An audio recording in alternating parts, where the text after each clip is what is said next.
Buonasera e ben ritrovati con l'informazione flash di New Sicilia. Vediamo insieme i titoli più rilevanti del pomeriggio. C'è anche un catanese tra le vittime per il crollo del tetto di una discoteca a Santo Domingo. Si tratta dello chef 48enne Luca Massimo Jemolo.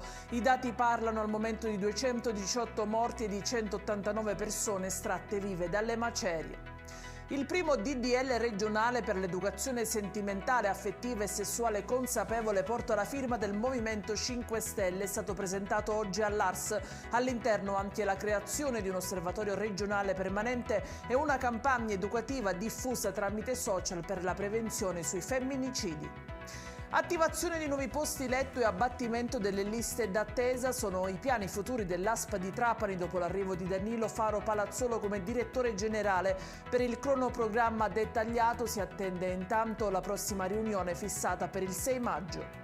Paolo Carlentini, un centauro di 53 anni, ha perso la vita in un incidente a quanto pare autonomo avvenuto sull'autostrada Catania-Siracusa. L'uomo avrebbe perso il controllo della moto che stava conducendo, finendo sull'asfalto. In chiusura il meteo, tempo stabile e soleggiato anche per la giornata di domani. L'arrivo di un anticiclone subtropicale porterà un rialzo delle temperature. Ed è tutto per questa edizione. Vi ricordo che i dettagli su queste notizie li trovate sul nostro sito e sui nostri canali social. Grazie per averci seguito. A domani.